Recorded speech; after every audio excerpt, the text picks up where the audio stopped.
नमस्कार मित्रों, जय श्री राधे राधे। आज हम जनरेशन ऑफ कंप्यूटर के तीसरे लेक्चर को कंप्लीट करने जाएंगे। अर्थात कंप्यूटर की जो पीढ़ियां हमने यात्रा प्रारंभ की थी, इसका हमने फर्स्ट पढ़ाव पढ़ चुके हैं। फर्स्ट लेक्चर हमने कंप्लीट किया था, देन सेकंड लेक्चर भी हमने कंप्लीट कर लिया और आज हम थर्ड जनरेशन के बारे में जानेंगे कि कंप्यूटर की तीसरी पीढ़ी हमसे क्या कहती है। फर्स्ट जनरेशन में हमने टेक्नोलॉजी में जो भी चेंजेस जाना, सेकंड जनरेशन में हमने फर्स्ट के कंपैरिजन में जो भी सेकंड जनरेशन में हमने पढ़ा था, और अब हम फर्स्ट एंड सेकंड की अपेक्षा अब हम तीसरी जनरेशन में ये जानेंगे कि आखिरकार जो भी टेक्नोलॉजी आई थी उन सभी टेक्नोलॉजी में क्या क्या बदलाव रहा है। तो हम स्टार्ट करते हैं, प्रारंभ करते हैं हमारा लेक्चर स्टार्टिंग। तो देखेंगे थर्ड जनरेशन ऑफ कंप्यूटर इन 1965 1965 से स्टार्ट होती है इसकी कहानी, और 1975 1965 से स्टार्ट होती है और 1975 पर जाकर इसका फिनिश हो जाता है। ये इसका टाइम ड्यूरेशन है। इस थर्ड जनरेशन ने हमको यूजर को, ह्यूमन बॉडी को क्या क्या चेंजेस दिए कंप्यूटर के क्षेत्र में, वो देखते हैं। सबसे पहला चेंजेस आया, हमने ये जाना था फर्स्ट जनरेशन के अंतर्गत कि डेटा की प्रोसेसिंग करने के लिए, डेटा को प्रोसेसिंग से प्रोसेस्ड तक पहुंचाने के लिए किसकी हेल्प ली थी मानवीय शरीर ने? तो भैया वैक्यूम ट्यूब की हेल्प ली थी सभी प्रकार के कंप्यूटर के अंदर। जैसे ही थोड़ा सा चेंज होता है, 10 वर्ष का टाइम ड्यूरेशन बढ़ जाता है।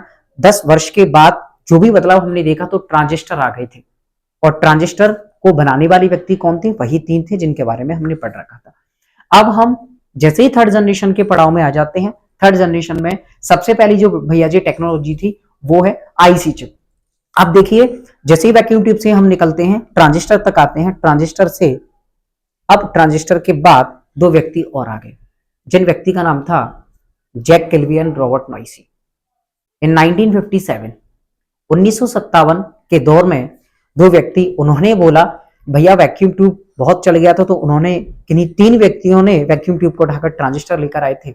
अब इन 2 व्यक्तियों ने सोचा कि भैया ट्रांजिस्टर बहुत चल गया, ट्रांजिस्टर की वजह से हमें बहुत परेशानियों का सामना करना पड़ रहा है, अब हम इसको हटा दें, ट्रांजिस्टर की जगह एक छोटी सी एक ऐसी आईसी चिप लेकर आए, एक ऐसी सिलिकॉन चिप लेकर आए जिस चिप के माध्यम से हमारा जो कार्य है वो बड़ा सरल हो जाए। तो उन्होंने क्या किया भैया, ट्रांजिस्टर के कुछ कॉम्बिनेशन को मिलाकर, कुछ ट्रांजिस्टर का कॉम्बिनेशन करके उन्होंने एक चिप का निर्माण किया था, जिस चिप का नाम रखा आईसी चिप। और आईसी स्टैंड फॉर होता है इंटीग्रेटेड सर्किट, और आईसी को हम हिंदी में एकीकृत सर्किट के नाम से जानते हैं। 1957 की भैया बात है, जैक किल्बी और रॉबर्ट नॉइसी ने एक आईसी चिप सिलिकॉन चिप का बनाकर निर्माण कर दिया था, जिसकी सहायता से थर्ड जनरेशन के कंप्यूटर में जो डेटा प्रोसेसिंग होती थी, डेटा को हम प्रोसेस्ड करते थे, वह पूर्णतः आईसी चिप पर डिपेंड हो गई। ट्रांजिस्टर चले गए, आईसी चिप का आगमन हो गया था, और इसी आईसी चिप की सहायता से हम थर्ड जनरेशन के सभी प्रकार के कंप्यूटर के अंदर आसानी से प्रोसेसिंग कर पाते थे।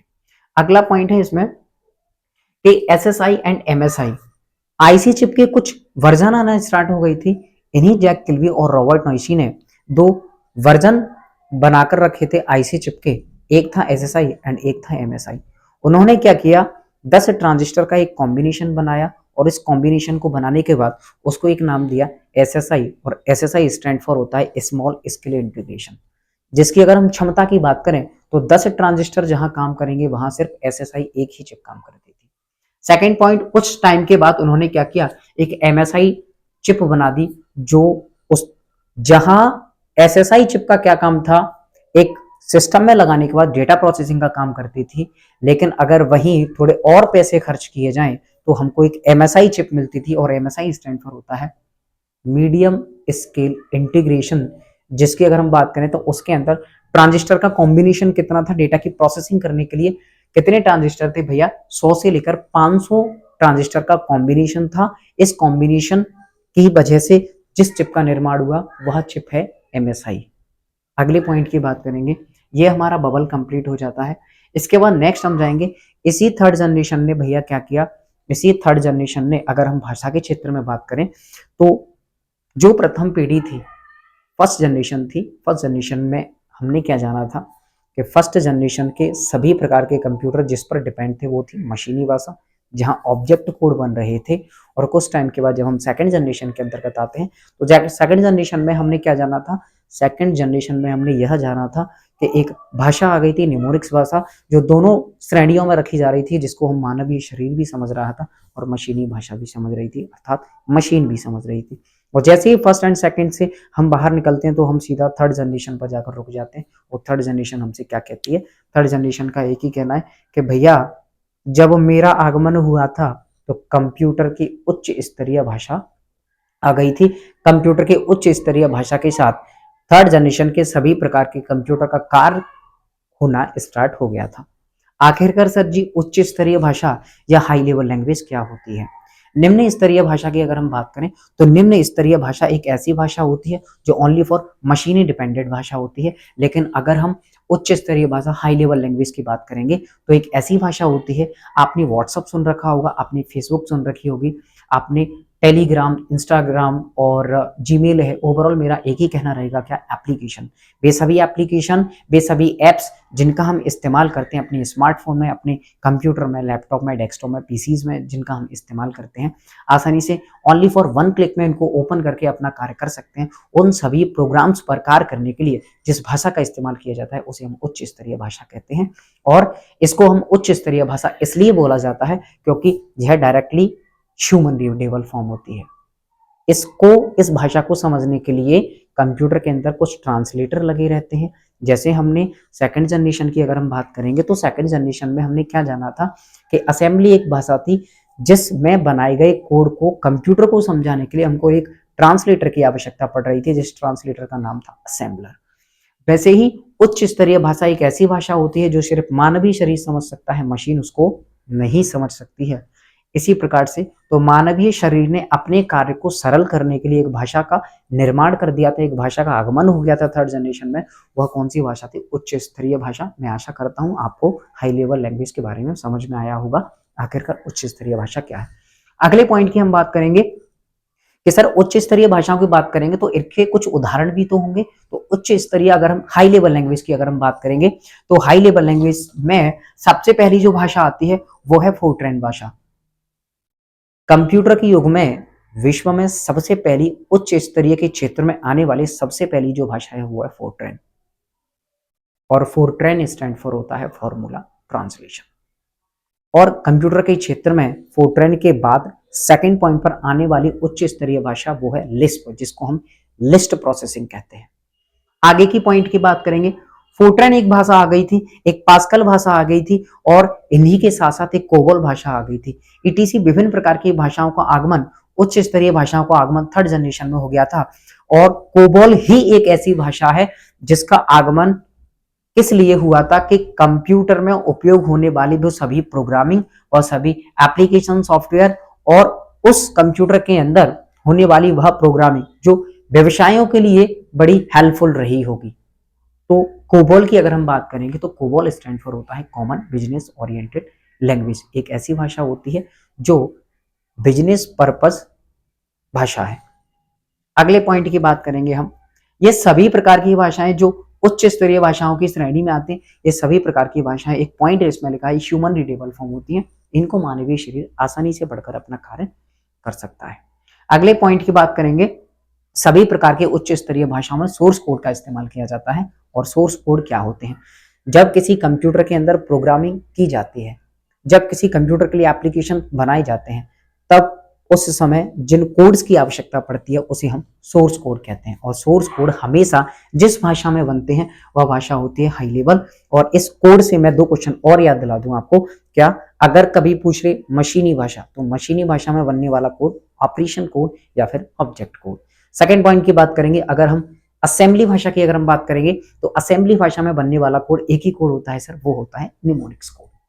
जी, अगले पॉइंट की बात करेंगे। और हाई लेवल के लिए हमने जान ही लिया कि सोर्स कोड। और अगर हम अच्छे से सोर्स शब्द को समझे, आखिरकार ये सोर्स क्या होता है, तो मैं आपको बता दूं, अगर हम जीमेल की बात कर लें और अगर हम व्हाट्सएप की बात कर लें, तो जब हम व्हाट्सएप पर चैट करते हैं, चैट करते टाइम एक पिन का ऑप्शन होता है, that is what attachment option.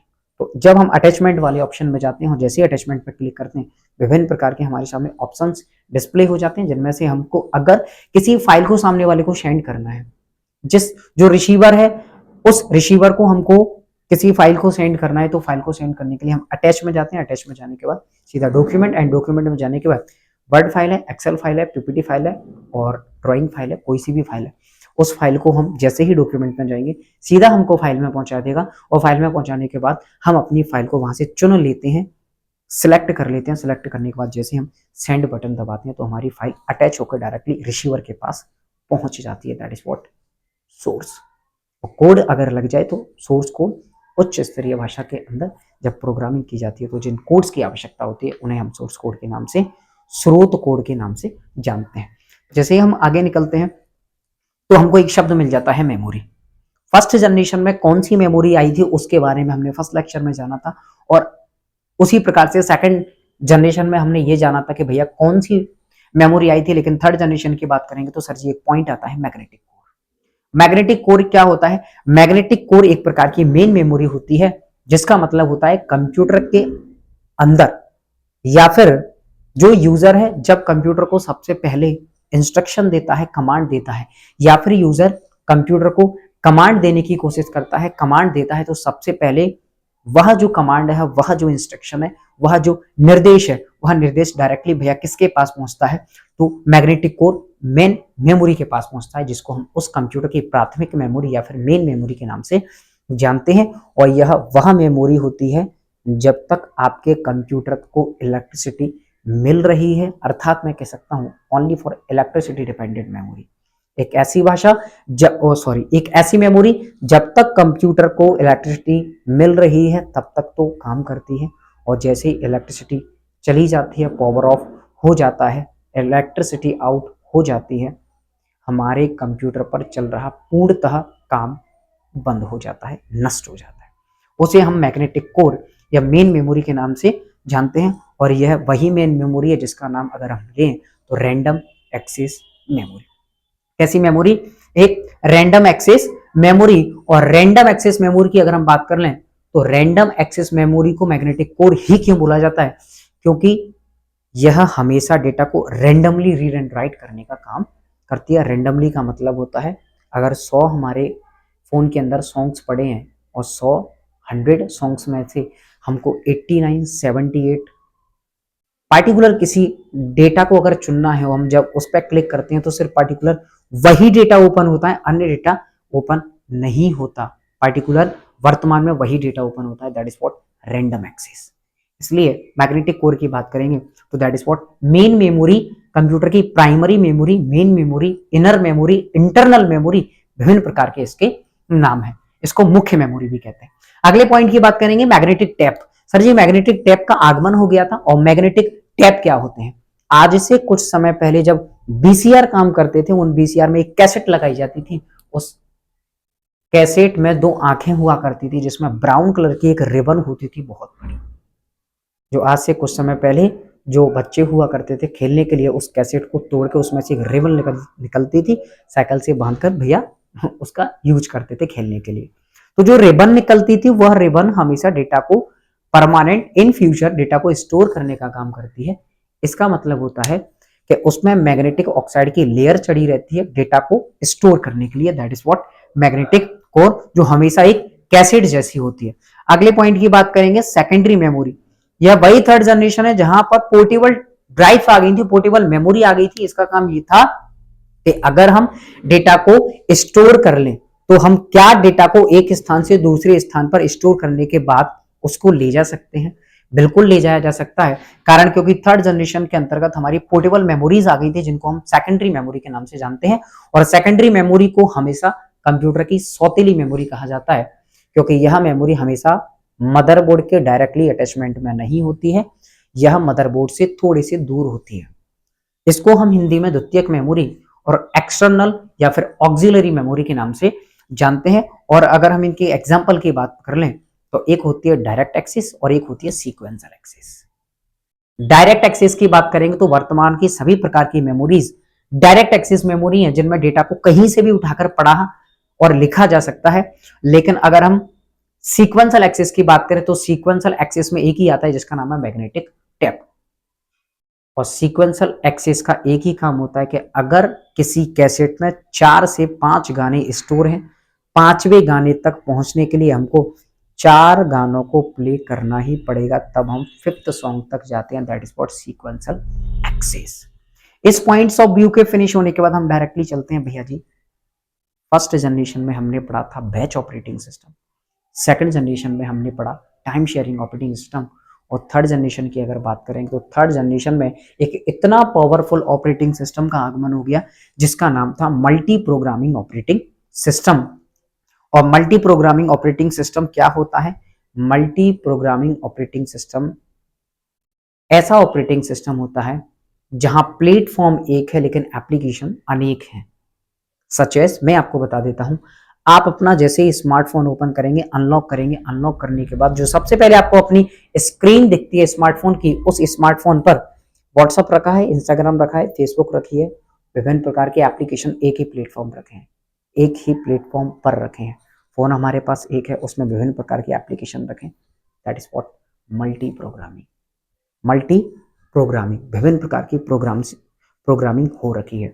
जिस एप्लीकेशन की हमको आवश्यकता होती है, क्लिक करते हैं, सीधा डायरेक्टली वही ओपन हो जाता है, लेकिन एक साथ सभी एप्लीकेशन कहाँ ओपन हुए, इसलिए इसको सिंगल यूजर ऑपरेटिंग सिस्टम भी कहा जाता है। आगे की बात करेंगे भैया, सीपीयू की वेटिंग टाइम को कम कर दिया गया था जैसे ही मल्टी प्रोग्रामिंग ऑपरेटिंग सिस्टम आता है। और सबसे पहले जो मल्टी प्रोग्रामिंग ऑपरेटिंग सिस्टम आया उसको जेड ऑपरेटिंग सिस्टम कहते हैं। आईबीएम के द्वारा सबसे पहले जेड एक कंप्यूटर बना था, उस जेड कंप्यूटर में Z multi programming operating system का इस्तेमाल किया गया था। इसका काम क्या था? सीपीयू की वेटिंग टाइम को कम कर देना। First generation and second generation में किसी भी टास्क को कंप्लीट करने के बाद सीपीयू को खाली बैठना पड़ता था। और दूसरी बात यह है कि सीपीयू की इतनी प्रोसेसिंग ही नहीं है, और सीपीयू की बात करें तो सीपीयू का अर्थ है कि वहां पर जो प्रोसेसिंग डिवाइस काम कर रही थी, उन प्रोसेसिंग डिवाइस के अंदर इतनी क्षमता नहीं थी कि एक साथ डेटा को, एक साथ प्रोग्राम्स को टास्क कर सकें, एक साथ टास्क को प्रोसेस कर सकें। फिर कौन आए? मल्टी प्रोग्रामिंग आते हैं। तो इनका एक ही काम रहा है मल्टी प्रोग्रामिंग ऑपरेटिंग सिस्टम का, क्या कि सीपीयू की वेटिंग टाइम को कम कर दिया गया था। इसमें जो किसी भी टास्क को कंप्लीट करने के लिए अगले टास्क जो क्वाइंग में है, जो कतार में खड़ा है कि मुझे भी आप प्रोसेस करेंगे, मुझे भी आप प्रोसेस करिए, तो उस वेटिंग टाइम को कम करने के लिए मल्टी प्रोग्रामिंग ऑपरेटिंग सिस्टम की सहायता ली गई। अगले पॉइंट की बात करेंगे, मल्टीपल एप्लीकेशन। ये वही थर्ड जनरेशन है, ये वही तीसरी पीढ़ी है कंप्यूटर की, जहां से एक ही प्लेटफॉर्म पर बहुत सारी एप्लीकेशंस को रखकर उनका इस्तेमाल होना स्टार्ट हो गया था। सच एज जब हम आज के युग की बात करें तो आज के युग में किसी एक स्मार्टफोन में विभिन्न प्रकार के प्रोग्राम्स होते हैं। उन प्रोग्राम्स को हम एक साथ इस्तेमाल कभी नहीं करते हैं, जब जिसकी आवश्यकता होती है तब उस पर क्लिक कर लेते हैं, और क्लिक करने के बाद वह भैया काम करना स्टार्ट कर देता है। That is what multiple application. Platform एक और एप्लीकेशन अनेक, that is what multiple application. अगले पॉइंट की बात करेंगे कि सर जी फर्स्ट जो जनरेशन थी वहां हमने एग्जांपल जाने, सेकंड जनरेशन में हमने एग्जांपल जाने, एंड अगर हम थर्ड जनरेशन की बात करेंगे तो थर्ड जनरेशन की अगर एग्जांपल्स की बात करें तो वह कौन कौन से कंप्यूटर रहे हैं? वह कंप्यूटर आईबीएम सिस्टम और आईबीएम इंटरनेशनल बिजनेस मशीन, एक ऐसी कंपनी जिसने सिस्टम आईबीएम सिस्टम 307 नाम का एक कंप्यूटर बनाया था, जो किस जनरेशन में आगमन हुआ उसका? थर्ड जनरेशन में उसका आगमन हो गया। और आईबीएम की कभी भैया बात चले तो आईबीएम से मैं 2 से 3 चीजें मैं आपको बता दूं। आईबीएम स्टैंड फॉर होता है इंटरनेशनल बिजनेस मशीन, जिसको भैया कितना जून 1911 में चार्ल्स नाम के व्यक्ति के द्वारा इसकी एस्टैब्लिश की गई थी। कहां? न्यूयॉर्क में। आगे पॉइंट की बात करेंगे, सीडीसी स्टार 100 आ गया था, आईसीएल 2903 आ गया था, 1900 आ गया था, और यूनिमैक 1108 आ गया था। ये विभिन्न प्रकार के कंप्यूटर हैं जिनका आगमन थर्ड जनरेशन में किया गया था उपयोग के लिए। अगले पॉइंट की बात करेंगे कि सर जी थर्ड जनरेशन के कंप्यूटरों की अगर हम स्पीड की बात कर लें तो स्पीड क्या रही है? फर्स्ट जनरेशन की अगर हम बात करें तो मिली सेकेंड हमने पढ़ा, सेकंड जनरेशन की बात करेंगे तो हमने माइक्रो सेकेंड पढ़ा, एंड थर्ड जनरेशन की बात करेंगे तो थर्ड जनरेशन के सभी प्रकार के कंप्यूटर नैनो सेकेंड में गणना ही करना स्टार्ट कर दिए थे। बहुत फास्ट इनकी कैलकुलेशन स्टार्ट हो गई थी। और नैनो सेकेंड की बात करें तो नैनो सेकेंड 10⁻⁹ होती है। क्या होती है? 10⁻⁹। और इसी थर्ड जनरेशन में, अर्थात थर्ड जनरेशन, यह वह थर्ड जनरेशन थी तब से वर्तमान तक MIPS माइक्रो, सभी प्रकार के माइक्रो कंप्यूटर की स्पीड को मापा जा रहा है। और MIPS होता है मिलियन इंस्ट्रक्शन पर सेकंड, और मिलियन इंस्ट्रक्शन पर सेकंड की अगर हम बात करें तो मिलियन लाखों की संख्याओं में एक साथ डेटा को प्रोसेस करना मिलियन इंस्ट्रक्शन पर सेकंड कहलाता है। आज अगर हम बात करें तो हमारे स्मार्टफोन के अंदर फेसबुक अलग चलता है, इंस्टाग्राम अलग चलती है, डाउनलोडिंग अलग चल रही है, सॉन्ग अलग चल रहे हैं, काम अलग चल रहा है, एक्सेल शीट पर शीट्स अलग बना रहे हैं, आप अपने कंप्यूटर पर विभिन्न प्रकार के कार्य एक साथ किए जा सकते हैं, उसे ही भैया हम MIPS कहते हैं, मिलियन इंस्ट्रक्शन पर सेकेंड। और आपके द्वारा किया गया काम ही कंप्यूटर के लिए काम नहीं होता, नहीं, आपको हमेशा वह बेस्ट परफॉर्मेंस दे, इसको भी हम MIPS कहते हैं। जैसे जब उसको इलेक्ट्रिसिटी मिल जाती है तो वो हमेशा अलर्ट मोड में रहता है। अलर्ट मोड कोई सा भी, कैसा अलर्ट मोड कि यूजर का कोई भरोसा नहीं है कब वह कंप्यूटर को टास्क दे दे, कब वह कंप्यूटर को command they they, that is what alertness. और इसी अलर्टनेस को हम MIPS कहते हैं कि हमेशा अलर्टनेस में रहता है। MIPS मतलब चाहे कहीं से भी कैसे भी उसको तुरंत अगर आप कमांड दे देते हैं, उस कमांड पर वह तुरंत करेंटली काम करना स्टार्ट कर देता है। तो that is what MIPS, a million instruction पर सेकंड। हिंदी में कहें तो लाखों निर्देश प्रति सेकंड में कैलकुलेट करना MIPS कहलाता है। अगले पॉइंट की अगर हम बात करेंगे तो सर जी विशेषताएं क्या है, कैरेक्टरिस्टिक्स क्या है इसकी, तो भैया विशेषताओं की अगर हम बात करेंगे तो विशेषताओं की बात करें तो स्मॉल साइज, थर्ड जनरेशन के कंप्यूटर का size first and second generation के कंप्यूटर की अपेक्षा कम हो गया था। सेकंड पॉइंट बात करेंगे, मिनी कंप्यूटर्स का आना प्रारंभ हो गए थे, मिनी कंप्यूटर का आगमन हो चुका था। अगले पॉइंट की बात करेंगे, मोर रिलायबल, इन पर भैया थर्ड जनरेशन के कंप्यूटर को अधिक विश्वास इन पर बढ़ गया था, अधिक विश्वसनीय कंप्यूटर हो गए थे। अगले पॉइंट की बात करेंगे, वर्किंग ऑफ सम वीक्स, कुछ सप्ताहों तक आसानी से हम इन कंप्यूटर से कार्य करवा सकते थे, इतने कैपेबल हो गए थे, इतनी कैपेसिटी इनकी बढ़ गई थी। अगले पॉइंट की बात करेंगे, इनकी जो प्राइस है, पैसे हैं, कितनी कॉस्ट है इनकी, इनकी कॉस्ट है वो चीप हो गई थी, प्राइस इनकी चीप हो गई थी, अर्थात इसको हम कह सकते हैं कि इनका जो प्राइस थी वह कम हो गई थी सेकंड एंड फर्स्ट जनरेशन की अपेक्षा। अगले पॉइंट की बात करेंगे, input and output devices. Input और आउटपुट डिवाइसेस की बात करें तो दो ऐसे व्यक्ति हैं जिनका बड़ा योगदान रहा है थर्ड जनरेशन में, Christopher Latham Sholes and doctor Douglas Carl Engelbart. दो ऐसे व्यक्ति हैं जिनकी वजह से थर्ड जनरेशन में 2 से 3 चीजों का आगमन हुआ था भैया। कीबोर्ड का आगमन लैथम सॉलिस के माध्यम से हुआ था, और माउस की बात करेंगे तो डॉक्टर कार्ल एंजलबर्ट ये इसके आविष्कारक करता है। एंड मॉनिटर का आगमन हो गया था, तो इनपुट आउटपुट डिवाइसेस का आगमन हो गया था जिनके माध्यम से हमारा कार्य और सरल हो गया था। अगले पॉइंट की बात करेंगे, लेस इलेक्ट्रिसिटी कंज्यूम।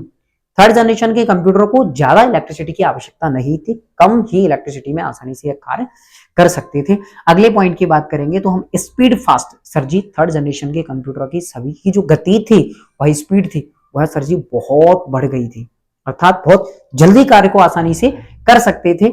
और पॉइंट अगले की बात करेंगे तो hard drive and floppy disk, तो बड़ा इंपॉर्टेंट पॉइंट है कि portable drive and portable device का आगमन हो गया था। पोर्टेबल की अगर बात करें वो कौन कौन सी थी, कि एक छोटी ऐसी ड्राइव जो जिसके अंदर हम अधिक से अधिक डेटा को स्टोर करके रख सकते हैं, जिसमें साफ साफ उसने बोला है hard drive. Hard drive stand for HDD and floppy drive stand for FDD, और HDD stand hard disk drive and FDD stand for floppy disk drive, इन दोनों का आगमन हो गया था।